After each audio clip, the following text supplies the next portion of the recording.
government can only supervise those rights to a certain extent. And I will give a simple example in a marriage relationship. When a marriage is officiated, yes, it's legal, it's licensed, and it's done the proper way as per the laws of the land. But the government doesn't come to your house every day to say how you are treating your wife, how you are looking at her, whether you are buying food. It's until the day she comes out and says, in fact, we don't have provision in this house. This spouse has abdicated their responsibility. That's when you start to see those violations now being addressed in a different system.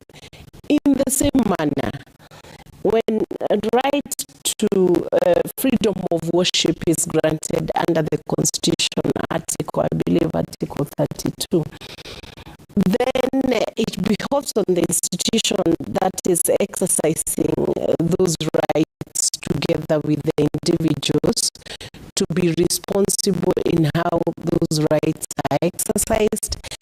And no right is absolute, not absolute in the sense that the minute a right begins to traverse and become a violation into the rights of other people or crisscross into other rights, then that right becomes, it cannot be absolute. It will be curtailed by the very same Constitution.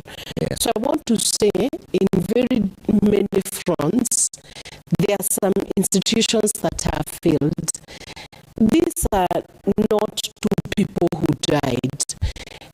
Obinja today, if a person fainted in the mainstream church, in an ordinary church, fainted or died in a sanctuary on a Sunday, that story will be known by BBC, by CNN.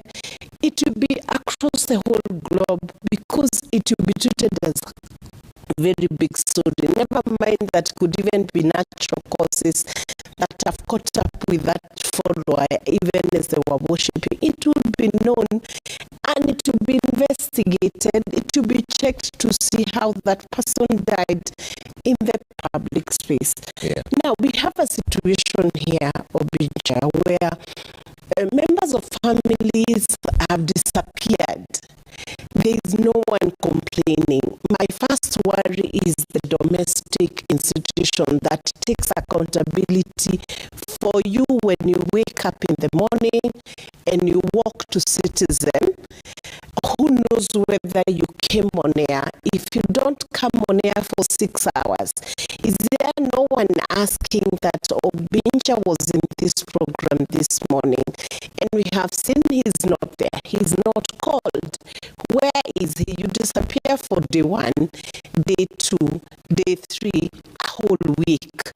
So there is failure first from the domestic settings, where the first level of accountability appears. Because if I can't find my daughter at the university where she is supposed to be studying, where will she be after 2 weeks? You don't know where she is and you have not reported. So I have a very big problem. First, with the accountability system at the family level. Why didn't anyone question? I don't think some of those people died yesterday, so that you can say they fasted together within a block of the same days and they died on the same days or days apart. So I have a problem with why no one raised it. The only reason why this story came out, I'm told, I haven't quite investigated myself, is that one police officer resigned from KA. He went into Shakahola, did not come back, and I think the family raised an alarm. And I have seen an alarm that was also raised by Honorable Aisha Juma several years ago. But the problem is, we have an intelligence system. We have the family setting. We have a chief. We have elders. If 5 people people disappear from a village, it's a very big story, Obinja. It's not even a small story. Just a team of 5 people, not seen young men. We see them on the paper all the time. Yeah. They are reported as missing. Why were these people not reported as missing? There is a lot of fear that was instilled. I saw this Mackenzie even issuing a threat to journalists that they will see they don't know what they are dealing with, plus the police starting to intimidate institutions. This is a cult. Okay. And one of the mistakes also the media could be making, refer to him as pastor. I want you to think about your pastor this morning, Obinja, if you go to church.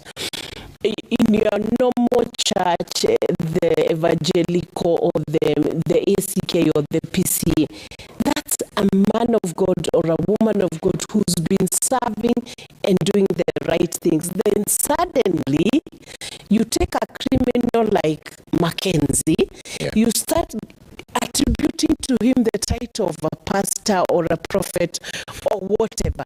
While in actual fact, this is a very dangerous criminal who has removed people, taken over their lives, instilled fear, removed their power to make decisions, caused them to sell property, and apparently and notably, many of the people who went there, did you see this lady who was working for one of the airlines? Yes.